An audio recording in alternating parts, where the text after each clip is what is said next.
Tiyak mo lang. Hello! Hello! Magandang umaga, tanghali, gabi sa inyo pong lahat. Good evening, Bloomshine family. Here we are. It's Monday night. And welcome to another powerful Monday session. As you can see, ako po ang host ngayon. Kaya pasensya na po. Anyway, tonight's theme is, as you see on your screen, it's Seasons of Growth. And it's about what every phase of business teaches you. Pero bago po tayo magsimula, let's first introduce ourselves. Sisimulan ko na po. Si Mola Taranza po ako, born and raised from the Philippines, sa Mexico po. And I migrated here in the US in the late 80s and presently residing here in Virginia sa East Coast po. And time check is 9:12 in the evening. So, I'm a semi-retired nurse kasi nagtatrabaho pa po ako paminsan-minsan as a nurse. Kasi nag-retire na po ako about 3 years ago.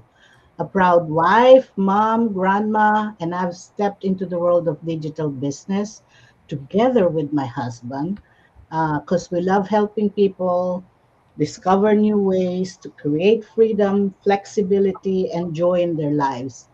So I'm so glad you're here with us tonight, and whoever watches this from the replay or recording. Sana po wag niyong magstay kayo at wag niyong lang scroll. Marami po kayong matututunan sa amin ngayong gabi. Okay, so here is actually Sis Maita to introduce herself. Thank you, Tita Malet. Hello, good evening, everyone. Maita Castillo po, originally from Taal, Batangas, Philippines. And now, dito na po ako nakaninirahan sa Henderson, Nevada. I am a mom of 2 adult awesome boys. And ang background ko po is in graphic design. And now I am a proud digital business owner and a business mentor. Welcome po sa inyong lahat. And now I pass it on to Sis Marquez. Hello, everyone. Good evening po sa ating lahat. So, warm greetings po. Warm greetings na ba? Kasi ang init na dito sa Illinois, pero sa gabi malamig pa. So, kamusta po ang lahat? Monday once again, bilis ng araw. Sana wag po kayong magsasawa na makita kami every Monday kasi magbibigay kami ng maraming mga inspiration para sa inyo. So, for the information of everyone who don't know me yet, I am Marites Lucas Raimundo from the Philippines region to Isabela. I am a proud Ilocana. Naimbag nga bigat, aldaw ken rabi kada kayo amin nga wan labas na. I am a mom, a wife, a mom of 3 wonderful children, and I am a full-time caregiver and of course a full-time and a proud digital business owner. So stay tuned lang po kayo and learn more about our conversation for tonight. So see you, and listen to us, and yeah, with your heart, of course. Thank you. Okay, take it away, Sis Mona. Ayun. Hello, good morning, good afternoon. Good evening po sa ating lahat. God bless. Mapagpalang araw po. At my name is Mona Lisa Nases, and originally from Philippines, Pangasinan.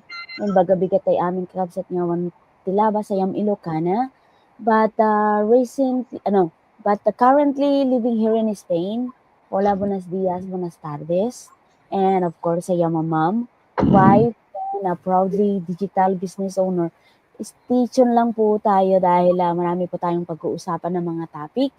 And yun nga po. At ipapas ko na po yung floor to Browells. Ayan. Browells. Hello, thank you Sis Mona. Magandang gabi po sa inyong lahat. Ako po naman si Emmanuel Garcia. You can also call me Wells. Well, anyways, I am actually originally from the Philippines, from Paki, Laguna, and presently residing here in Buena Park, California, USA. Time check po right now is 6:16 p.m. And Ako po ay isang Christian husband, have 3 grown kids, and an online entrepreneur, of course. I also still work for full time in one of uh, car manufacturing companies here in Long Beach as what you call this, a team leader in the quality control. So yun po ang aking background. So tonight we are inviting you to watch and listen to us as we talk about things that would be helpful, maybe interesting. Sabi nga po ni Sis Marites, parang pakiramdam ko yung maiinit na information. So, po ang aming ang aking imbitasyon sa gabing ito, at ipapasa ko na po sa aming mainit din na host. Hi. So, salamat sa pag-introduce sa isa't isa. At bago po tayo magsimula, I just wanna say we're missing our coach, Daphne, live. But you won't miss her because for tonight, because at least makakasama po din natin siya dahil nag-record naman siya. So, salamat, Coach Daphne, for recording. And also, we're missing Ivy because she's at work. So anyway, but before we begin, I just want you, for everyone, to take a deep breath with me. Okay. Okay. Because tonight is not just about business. It's about seasons. And if you've lived long enough, you know life doesn't move in straight lines. It moves in seasons. We have 4 seasons here, and Philippines has 2 seasons. So there are seasons for what we're going to talk about. There are seasons when you plant, seasons when you water and see nothing, seasons when you have to prune, seasons when you bloom, and seasons when storms come. And maybe right now you're wondering, what season am I in? And if you're in a season right now where you're wondering, is this working? Should I keep going? And if you feel behind, if you feel tired, and if you feel uncertain, ngayon pong gabi, this is for you. Because growth is not always visible, and God doesn't waste seasons. So, umpisa na po tayo. Let me give the floor to Mona. Ayun. Binalik sa'yo yung floor, sis mo. kahit papano, nasa ano pa rin ako. Sunod pa rin ako kay tita. So, sabi ko nga, kapag sunod ka kay tita, mababahigan ka ng ano. ng intelligent. Oh my So, God. Ako po ang una. And yun nga po, sabi nga ni tita, marami, mga wither daw, maraming seasons. So, ang itatopic ko today is planting season. Taking the first step. Wow ha. Talagang nangunguna pa ako talaga ha. Well, lahat naman siguro tayo kung saan man aspekto na talagang may first step na gagawin ka. So, ang tawag ko doon sa first step na yun ay planting season. Kung may seed ka, di ba? Kung mayroon kang hinahawakan na bunga at gusto mo siyang palaguin, ano yung first step na gagawin mo? So, ang tawag natin dito is planting season. Ang planting season, guys, ay yung stage sa business natin. Kung pag-uusapan natin is for sa business, ito yung season na tinatawag or yung stage ng negosyo kung saan nagsisimula ka kahit hindi ka pa 100% na ready. Yan. Wala ka pang kasiguraduhan, unang-una. Wala ka pang resulta. Wala ka pang proof na magwo-work talaga ang negosyo na to. Pero mayroon kang isang bagay na kaakibat. Ano yun? Which is yung pananampalataya, yung paniniwala, yung faith na tinatawag natin. Okay? And sa pamamagitan ng faith na mayroon ka, naniniwala ka na sa season na ito, nag-i-invest ka muna sa sarili mo bago ka kumita. Sa papaanong paraan, pinag-aaralan muna. Nag-aaral ka. Sumusubok ka. Like nagpo-post ka na kahit meron kang kaba at hindi mo alam kung saan ka pupunta. Ito yung mga stage ng planting na walang kasiguraduhan. Pero nag-uumpisa ka na. At oo, what I mean is uncomfortable. Yun. Uncomfortable ito dahil minsan mapapaisip ka na lang, di ba guys, na tama ba tong ginagawa mo? Tama ba tong ginagawa ko?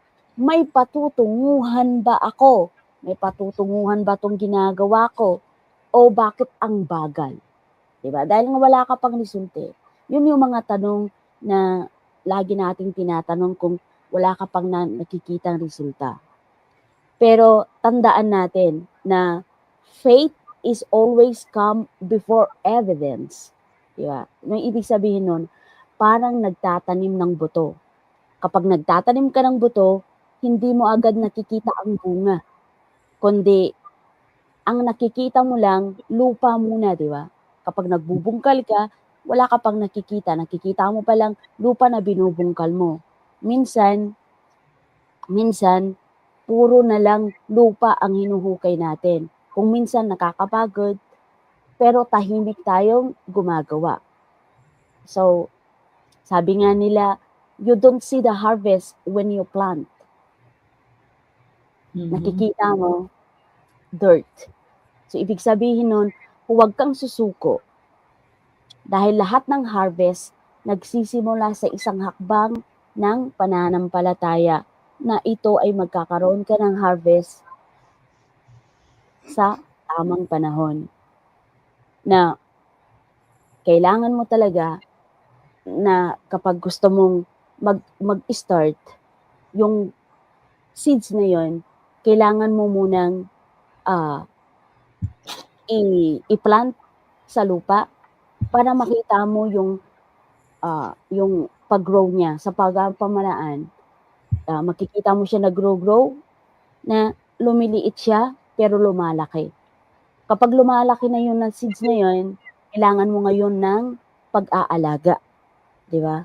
So, kapag nalagaan mo yung seeds na yun na iplinant mo, magkakaroon ko ngayon ng bunga. So, yun yung season, guys, na nag-uumpisa ka pa lang kung paano magnegosyo. At ang tanong ko sa inyo, ito sa mga nanonood at sa ating lahat, anong stage ka na sa negosyo mo ngayon? Anong stage ka na? Planting or watering? Nasaan ka? At kung alam mo ang sagot na ito, alam mo kung ano yung gusto mong mangyari sa iyong negosyo. So ako, let's say, nasa watering. Yeah. Kasi nakaplant na ako . Ngayon, ano yung ginagawa ko ngayon? Inaalagaan ko. Para yung gusto kong resulta, someday, somehow, in the future, soon, makikita ko yung bunga ng aking pinaghihirapan. Yung seeds na itinanim ko, balang araw, bubunga yan. At ako ang mag-harvest. Wala nang iba. Ipapamahagi ko to sa aking pamilya dahil sila ang nagiging ingredients ng aking pagpaplant ng seeds na balang araw, ito ay usbong at ibibigay ko sa kanila. Hope nabigyan ko ng ah, Justice. what do you say that? Ng justice. Yung kay tita. Yung binigay ni tita. Yun lang po, tita. Maraming salamat. Salamat. Mahirap po ng una. Salamat. Ayoko ng una. Salamat. Ang galing nga eh. At salamat sa pag-remind sa amin that every harvest begins with a simple, brave first step. And once the seed is planted, you said the real test begins, di ba? Yun ang testing mo. So, from planting the seed, let's talk about what happens next. Because seeds don't grow overnight. And the next person to talk about that is Miss Maita. Yay! So, ang akin naman po, I'll be talking about something very simple but very powerful. Actually, medyo na-touch na ni Sis Mona yung watering season. So, in a simple word, yung season na watering season is yun yung season na tahimik, na plant mo na, yung season na parang naninimbang ka pa kung tutubo ba siya o hindi, di ba? Pero tuloy pa rin tayo, we keep on watering our seed. Alam natin kapag nagtanim ka ng seed, hindi naman siya agad tutubo the next day, right? So, patuloy tayong maghihintay, tutubigan ulit, maghihintay ulit. Basta kahit wala tayong nakikita, we trust na yung ating effort ay magbubunga rin. Pero habang wala ka pang nakikita, you just keep on watering. That is the watering season. Hindi pa siya harvest, hindi pa siya blooming, pero tuloy-tuloy lang yung pagdilig natin para pinapatibay muna natin yung under the ground, yung ating, ano ba tawag yan? Roots. Anong Tagalog sa roots? Ugat. Ugat, yan. So, let me share a short story para naman medyo maiba kay Sis Mona. There was a woman who planted a small calamansi seed in her backyard. So, mga maliliit na buto ng kalamansi. So, tinanim niya yan inilubog niya sa soil, and then every morning dinidiligan niya. After 1 week, nothing happened. After 1 month, still nothing happened. Tapos yung kapitbahay niya, sabi, ang sipag mo namang magdilig, meron mang tutubo dyan. Pero she kept on watering kahit na wala silang nakikita ni isa man lang tubo ng dahon. Then 3 months later, may maliit na usbong. 5 years later, may bunga na. At ngayon, her tree ay namimigay na ng bunga sa mga kapitbahay. You know, so if you stop during the quiet season, kung hindi siya, hold on. So kung tumigil siya nung panahon na hindi pa siya nakakakita ng kahit anong usbong, wala silang makikitang bunga, di ba? So, ang point dito sa season na to is the consistency in the quiet time. Watering season is about consistency. Kumbaga sa business natin, it's showing up. Even walang claps, walang validation, walang instant results, walang nakakapansin sa'yo. Minsan sa life, we pray pero parang ang tagal ng sagot. You work hard naman, pero parang hindi, feeling mo, hindi ka nag-move forward. You build your dreams, pero mabagal. Thank you, buddy. So that is the watering season. And here's the truth.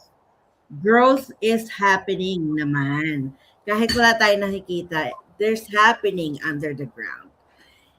Hindi lang natin nakikita. But I guess sa ating sarili, we develop skills, we gain network. Hello, LJ. Hi. Yay. Hi. Hello. Hi. Hi. Oh, hi. I thought she says bye. So, roots grow in silence. Sabi ko nga kanina, pinatitibay muna natin yung nasa ilalim. Hindi siya loud, hindi loud ang roots.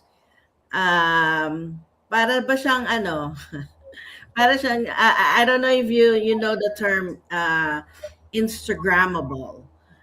Parang hindi mo nakikita ang ibig sabihin ng Instagrammable, di ba sa Instagram, yung mga picture na pinapakita doon, magaganda. So, ang etong season na to, hindi siya Instagrammable. Hindi siya something that ipopost natin kasi maganda yung nangyayari. Etong season na to, medyo tahimik tayo. Hindi natin kasi nga hindi pa natin nakikita eh. So, hindi pa natin siya ma-leverage, kumbaga. So, pag malalim na ang roots mo, hindi ka basta matitinag. So, itong season na to is also pampatibay sa atin. Para pagka dumating na yung bunga, maraming bunga, handa tayo, di ba? Hindi ka madaling susuko. Hindi ka madaling madi-discourage kapag matibay na ang roots mo. Sometimes,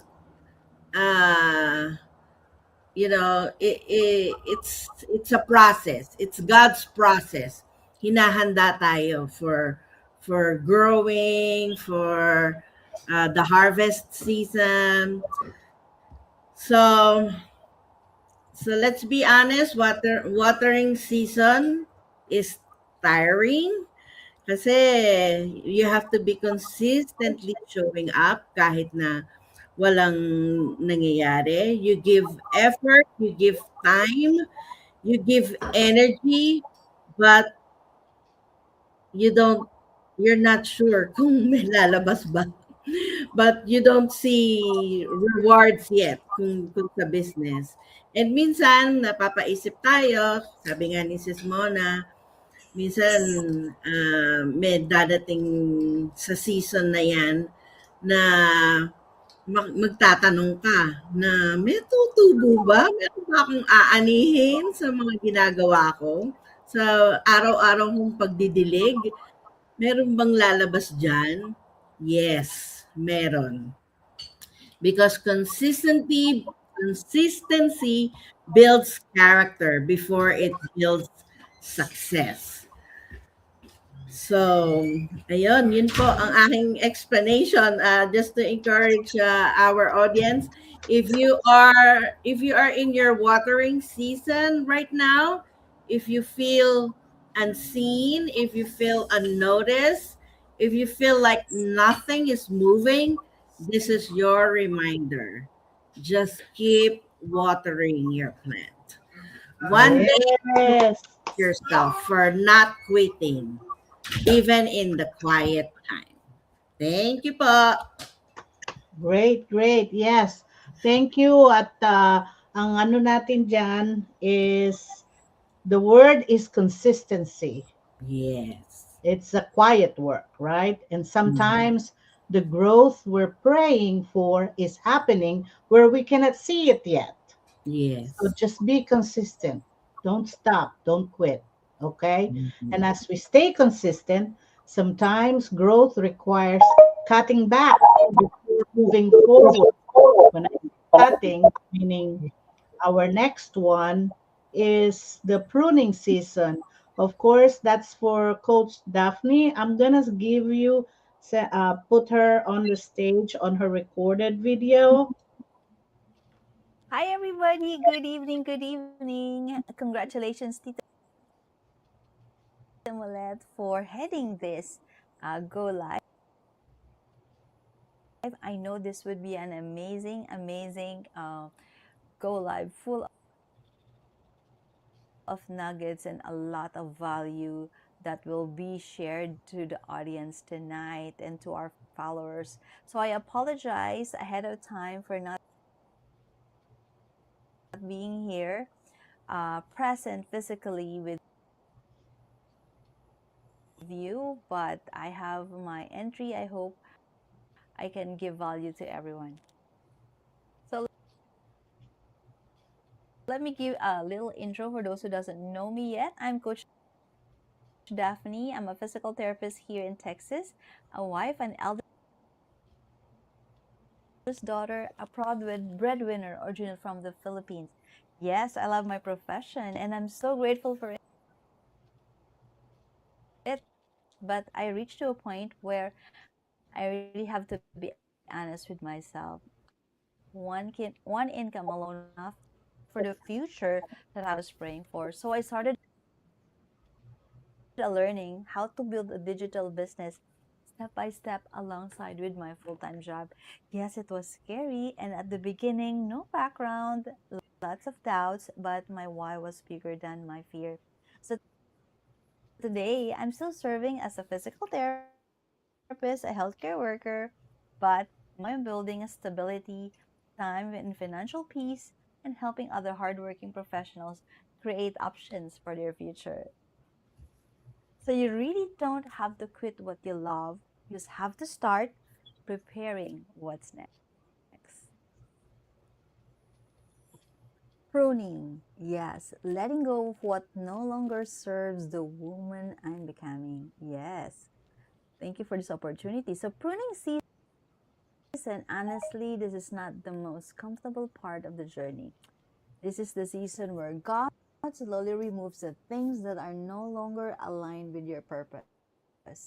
Not bad things, just things that can no longer go with you to your next level. So for me, it looks like this: letting go of the need for everyone to understand what I'm doing, letting go of comparison, letting go of distractions that were taking my time away from my bigger mission, letting go of the old that one income enough for the future I was really praying for. And to be real, it didn't feel like growth, it felt quiet. It felt uncomfortable. It felt like I was being stretched. But this is the season where your roots go deeper. Like as a full-time healthcare worker, a breadwinner, and someone building a plan B that is becoming my plan A, I had to learn to focus. Focus is your love for your future. You grow your full capacity if you keep holding to what is keeping you small. Yes, pruning is not punishment, it is preparation. God is making a space for what? For clear vision, stronger discipline, bigger assignment. And here's what I realized in this season: what I thought I was losing was actually making room for my life that I was praying for. So if you're in your pruning season right now, where your circle is smaller, you your priorities are changing and your focus is different. You're not being left behind. You are just being refined. Because growth requires letting go. Pruning feels like loss, but it produces strength. I hope I gave value to you tonight, and I'm sorry that I'm not able to make it, but good luck, everyone. God bless, and keep pruning what the things that it doesn't make you grow. So, God bless. Thank you.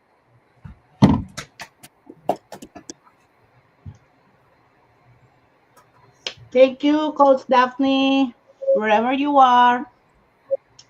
Anyway, tama siya. Pruning can feel painful, but sometimes, God removes what no longer serves our next level.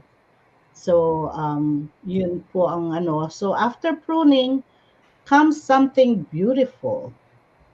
This is the moment we finally see visible growth, right?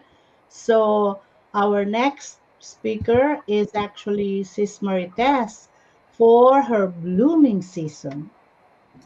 Take it Yes. away. Thank you so much, tita. Thank you so much. So, parang nakakaano yung kay Coach Daphne, sobrang serious kay Coach Daphne. So, my topic is all about the blooming season. Ano ba yung blooming season? Parang ako lang blooming. Joke. So, yun lang. On a serious note, ito yung season kung saan, parang sa plant, nagsisimula ng yung mga flowers, di ba? Tumutubo na sila. And nakikita mo na yung season mo na, nakikita mo yung result. And then sa business naman, ito yung nagsisimula ng maging visible ka. Yung mga wins mo, yung mga first sale mo, yung mga first business partner mo, first breakthrough mo. Ito yung mga yung mga lahat tayo pinagdadasal natin sa Panginoon. So ito nga nakikita mo yung tao na blooming pero hindi natin nakikita yung rooting na ina-explain kanina ni Sis Maita. So, ang blooming season, ito yung public season. Ito yung dito ka nakikita, dito nakikita na may results ka, dito nila nakikita na may progress ka. Pero ang totoo, hindi nagsisimula ang blooming ng nakikita ka lang nila. Nagsisimula yung walang nakakakita sa'yo, yung mga araw na busy ka, yung mga araw na nag-aaral ka, yung mga araw na nagdududa ka sa sarili mo, yung mga araw na gusto mo nang sumuko, pero pinipili mo pa ring magpatuloy. Yun yung tinatawag nilang rooting season. Kaya sa blooming season, ito yung time na sineselebrate natin yung mga small wins natin. Kagaya ng sinabi ko kanina, yung first sale mo, maaring maliit sa iba, pero malaki yon kasi proof yon na kaya mo pala. Na yung pagdududa mo, ito na yung naging result, proof na kaya mo yung business na to. Yung first partner mo, isang tao lang yan, pero yung napaka-powerful kasi ibig sabihin nun, may naniniwala sa'yo. At higit sa lahat, ikaw nagsimula ka ng maniwala ulit sa sarili mo. Kaya sineselebrate natin doon. Gusto ko lang insert dito sa yung may nag-message sa akin kagabi, gustong makipag-usap sa akin. Hindi ko pa siya friends, pero I don't know kung saan niya nakita yung page ko. So, she gave me the number and sabi niya, tawagan ko daw siya. Pero hindi ko pa siya natawagan ngayon. Pero siya sa akin na mag-usap daw kami. Tawagan daw niya ako after ng mag-grocery siya from California. So, Beth, later, usap tayo. Sis Beth. So, pero yung blooming season, hindi lang ito celebration ng, ibig sabihin, hindi lang ito season ng celebration. Season din ito ng pasasalamat. Kasi alam natin sa sarili natin na hindi ito dahil sa magaling ka, kundi napagdaanan mo yung mga process, yung mga iyak mo sa gabi, yung mga sleepless nights mo, at higit sa lahat, na tinutulungan ka ni Lord. Kasi yung iba, kung minsan, parang pinagdududahan nila ang Panginoon na bakit ganito hanggang ngayon, wala pa yung blooming season ko or wala pa yung results para sa akin. Kasi sa season na ito, we stay humble. Kasi hindi mo dapat kinakalimutan kung saan ka nagsimula. So, lagi nating tandaan na blooming is public, rooting was private. Nakikita nila yung success mo ngayon, pero hindi nila nakikita yung sinasabi ko nga na mga iyak mo, yung mga sleepless nights mo. Nakikita nila yung confidence mo ngayon, pero hindi nila nakikita yung takot mo, yung pagdududa mo before. Nakikita nila yung results mo ngayon, pero hindi nila nakikita kung ilang beses mo nang gustong sumuko. And remind ko lang gentle reminder lang sa mga fellow business owners na kung ikaw ngayon, pakiramdam mo wala ka pa sa season na sinasabi ko, wag po tayong ma-discourage. Kasi yun yung sabi ni Sis Maita kanina na nire-ready tayo ng Panginoon para sa blooming season. Kaya yun nga, dumaan tayo sa process ng planting, watering, pruning, and blooming. Kaya dadaanan natin lahat yan for sure. Kaya maghintay tayo sa ating, sabi nga, God's timing. At isa pa, tandaan po natin ang rooting season, hindi po yan sayang na parang iniisip mo, ba't pinagdadaanan ko yun, wala naman akong napala or there's no advantage to it. Kasi yun nga yung sinasabi ni Sis Maita kanina na preparation yun para maging matibay yung roots natin, yung foundation natin na nagpo-produce ng magandang result na pagiging blooming mo. Kaya when your blooming season comes, celebrate it, be grateful for it, stay humble, and wag mong kalilimutan na yung version mo nagpapatuloy kahit walang nakakakita sa iyo.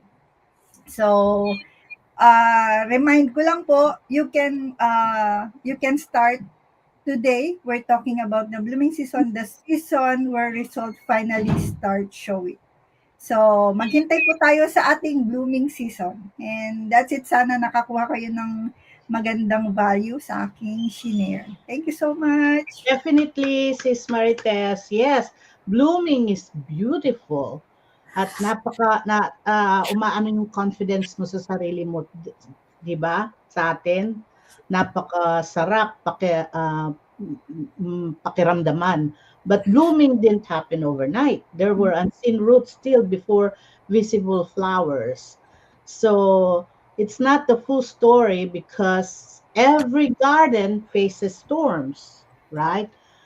Of course, that's what we call withstanding storms, staying rooted in faith. Ang topic, and I'm gonna be the one to talk about that. So that's why there are storms, the seasons that we don't post about, the seasons that tests our faith. So when we talk about seasons of business, madalas ang gustong pag-usapan ay blooming season. Gustong parate, nasa blooming season kaagad. Yung may results, yung may recognition, yung may wins parate. But let's be honest, hindi doon po susubok ang roots mo. Ang totoong test, nasa storm season. Because storm season is when tahimik ang inbox mo, mabagal ang resulta, siyempre may yung mga iba dyan na gusto dahil gusto mabayaran ng mga bills nila, may doubts ka, at minsan ikaw mismo nagdududa sa sarili mo, 'di ba? Alam kong pakiramdam ng storm as everyone else. Kasi nasabi na ni Sis Marites yun, ni Sis Maita, Sis Mona. But after retiring, akala ko tapos na ako sa building phase ng life ko. When I retired, I really thought that was it. I told myself, okay, Lord, tapos na ang building season ko. Time to rest. Kala ko ganun na nung nag-retire ako. But life shifted. When financial setbacks happened, savings were affected. Yung plans changed and I had to go back part-time. That was humbling. Hindi dahil masama ang magtrabaho. I love serving patients, but because I realized I thought that chapter was already closed and further realized maybe I wasn't done planting yet. And when I started this business, I remember the first week I looked at this business. Sabi ko talaga kay Ayan, sa asawa ko, ayoko na, hindi na ako babalik sa business. I wasn't excited. I was hesitant. I was skeptical. But sometimes the storm outside pushes you to consider something new, even when your pride doesn't want to. May storm sa labas, may storm dito sa loob. So, aside from being skeptical at first, takot din ako, ayoko nang magkamali ulit. And here's what I learned. Storms don't destroy deep roots. They reveal them. The question is not, darating ba ang storm? Darating talaga. The real question is, gaano kalalim ang ugat mo? Nakaugat ka ba sa approval? Sa quick success? Nagko-compare ka ba with comparison? O nakaugat ka sa faith, purpose, and your legacy? And we're talking about your why.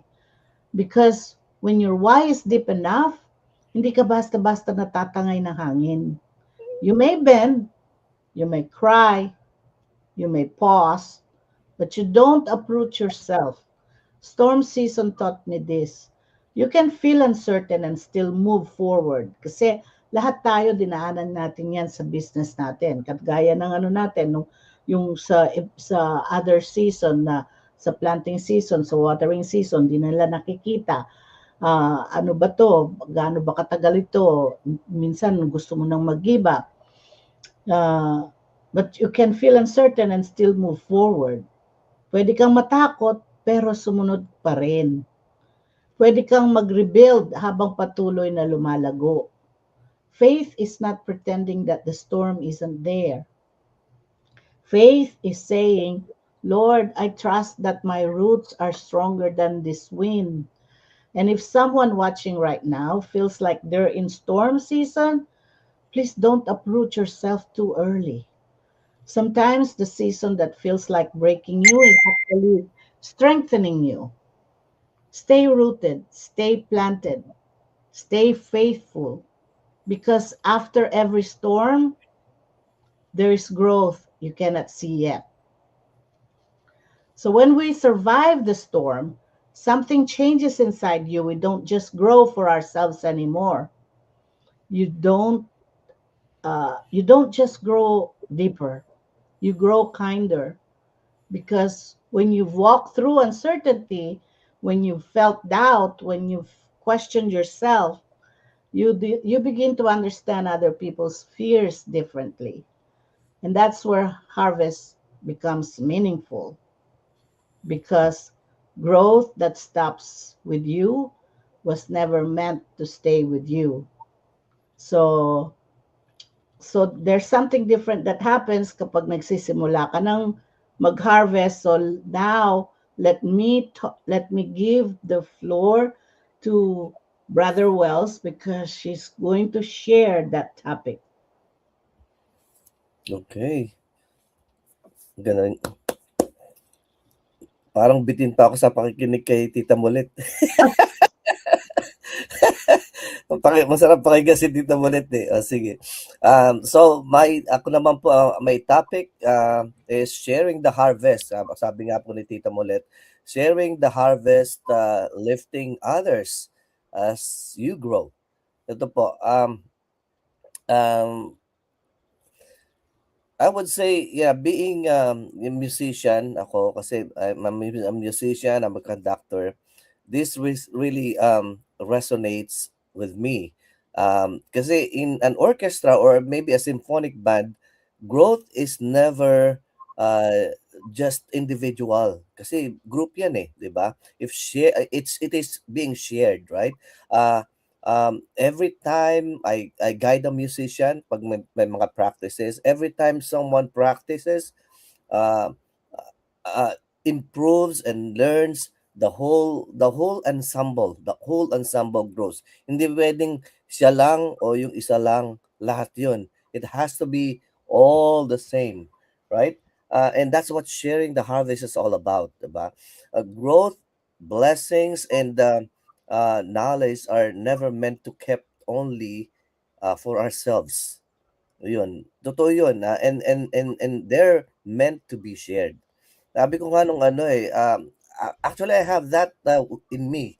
Kasi nung at one point parang minsan naiisip ko sa sarili ko dapat pagka nagkaroon tayo, um I don't know, I feel like I want to share it with others. I want to be together, to go up together. Gano'n ang aking ano, especially no at that moment na I thought, sabi ni Coach Daphne, "Oh, it looks like you have a winning ad."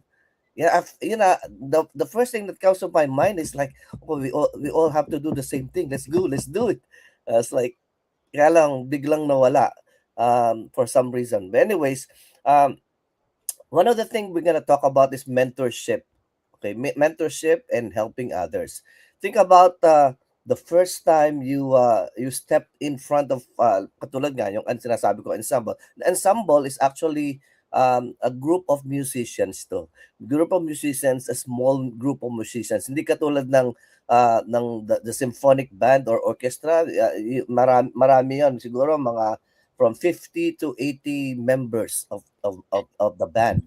Pero yung ensemble is only as a few people that would, konti lang sila. Yun ang tawag namin nung araw sa ensemble. You needed guidance doon, encouragement, kasi kakonti lang kayo, someone to show you the ropes, sabi nga, di po ba? Now imagine being that guide for someone else. Mentorship is about being perfect, right? No, no, no. Mentorship isn't. Mentorship is not about being perfect. It's about sharing what you know, helping someone take the next step, yun, and making their journey easier, right? So even small guidance can transform someone's path, 'di ba? That's why yung pagtulong sa isa't isa, lifting others, is such an essential part of growth. Yeah, malaking bagay po ito. So the community and over competition po naman. Community and over competition in music, no single musician makes the orchestra sound amazing alone. Diba? Hindi meron kang isang grupo, pag merong isa doon o dalawa na marunong, magaling, that doesn't mean that the whole group ay magaling din. Actually nga, on the other hand, kung magagaling ang grupo mo, ang lahat lang tumutugtog sa iyo, meron pang isa doon na, at merong dalawa o tatlo doon na hindi masyadong tumatama, distraction 'yun. Naririnig mo, lalo pang distraction 'yun. So anyways, bakit ba ako napunta doon? The same is true in life, 'di ba? When we choose community over competition, everyone rises. Someone else's success doesn't take away from us. It actually strengthen the whole group. So another thing is the legacy mindset and multiplication. So sharing the harvest also means thinking about legacy. Again, in music, I often think about the student I've taught, diba? The ensembles I have conducted. And how the lesson and I shared ripple forward, diba? Those musicians go on to teach others, mentor others, and pass on the craft. Grow, uh, growth multiplies pagka ganon, di ba? One small act of guidance today becomes a chain of impact tomorrow. So, lalo na sa business natin, ganun dapat ang mentality natin. We have to be helping each other so that others can help others too, 'di ba? And that's true for any blessing skills or knowledge we receive, when we lift others, we create legacy, a legacy that lasts um, beyond ourselves. So, in closing po nitong topic na ito, uh, my encouragement tonight is simple. Keep growing, but don't stop there. 'Di ba? Lift others as you rise. Sabi nga, share your knowledge, your experience, your encouragement. Choose community, build a legacy, multiply your impact, because the harvest is never meant to be kept alone. It's meant to be shared, right? So thank you. And the next one I will be talking about is the power of season, trusting God's timing. So just to continue, I wanted to share some thoughts on the power of season, trusting God's timing. Sometimes we look around and feel like we're behind, di ba? Katulad nga ng yung parang katulad din ng sinasabi nila Sis Maita kanina, or si Sis Mona. Yeah, sometimes we feel like we're behind. We compare ourselves to others and wonder, why am I not there yet? 'Di ba? Pagka ganon, that comparison can steal our peace and distinct us from our own journey. So, hindi maganda pala 'yun. Hindi maganda yung iko-compare natin sa sarili natin. But here's the truth, every season has a purpose, 'di ba? Every season has a purpose.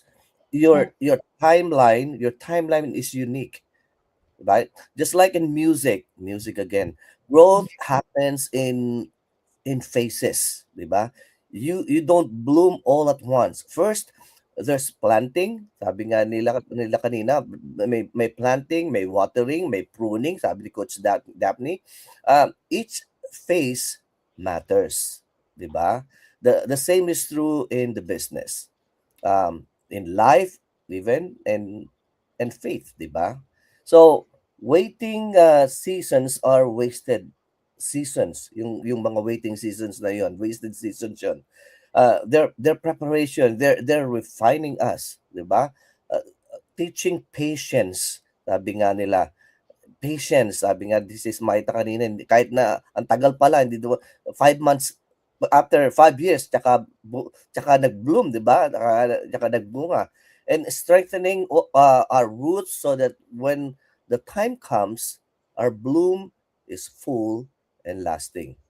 So another thing is that we have to surrender and trust. Let's talk about surrendering and trust. Trusting God. Trusting God's timing is the key. Yan. When we surrender the need to control every step, we open ourselves to growth we can't even see yet, 'di ba? Sabi yung delays, delays, they're not denial. They're just delays. Sabi nga, hindi yun parang dininay ka, no. They're adjustments. They are God's way of aligning the circumstances, the people, the opportunity for the best possible outcome. So comparison kills peace, 'di ba? Comparison, remember that comparison kills peace. So let's not do that. But trust restores it. God's timing is perfect, even if it doesn't match ours. Ganun talaga yun eh. Minsan, mas alam ng Panginoon yung mas makakabuti sa atin, higit sa sarili nating kaalaman. Sometimes I feel like maybe sabi ko siguro tatanong ko minsan sa sarili ko eh, am I ready for it, or am I ready to be a good steward of the many blessings? Baka mamaya pag dumating yung blessings sa atin, hindi natin alam paano gagawin natin. O baka biglang nalustay na lang pa ganun. We need to be ready for it. So in closing encouragement, my encouragement for tonight is simple. Don't rush your season. Don't compare your timeline to anyone else. Surrender your plans, trust the process, and keep growing in faith. Every season, waiting, planting, pruning, sabi nga, blooming has a purpose. God is preparing the harvest, and you're right on time. Thank you, and I hope that helps. Thank you so Thank much. you, Wells. So basically, when you said when the harvest comes, don't keep it to yourself, right? Mhm. Suma total. Because the strongest trees are the ones that survive the wind and still choose to give shade to others. And like what he said, that's growth, that's leadership, that's legacy, right? Mhm. And ultimately, all these seasons remind us of one thing, something deeper, Mhm. right? So anyway, yun po ang ating ang ating topics sa lahat. But as we end tonight, by the way, maraming salamat sa lahat po at Thank you din, Tita Mulet. so great. And but as we end tonight, I want you to remember this. You are not behind, you're not failing, you're not late. You are in a season, and seasons change. To sum it up, if you're planting, don't quit. Don't Yeah. be discouraged by the dirt, okay? If you're watering, stay consistent. Don't be discouraged by the silence. If you're pruning, just trust the process. Don't mistake refinement for failure. If you're on a storm, deepen your roots. Don't uproot yourself too early. If you're blooming, stay humble, stay grateful. And if you're harvesting, lift someone else. And the season you're in right now is preparing you for something you cannot fully see yet. Growth is not random, it's layered, it's sacred, and it's intentional. So, trust lang po natin ang process. Let's trust the timing. Trust the one who created the seasons. God doesn't waste seasons, and neither should we. Let's Mhm. keep growing together with faith, purpose, with the community. Okay po? So, yun lang po tonight. Sana po nakita niyo po ang magandang value sa mga pinag-usapan po natin. And good night, Bloomshine family. Keep growing. Thank you, thank you. Until next time. Thank you, Good thank you night. everyone. God bless. Bye. Anong yan? Bakit Ay, naka-freeze ako? Bakit naka-freeze naka-freeze ako? Oo. naka-freeze Hindi din ko ako. happy. Ah.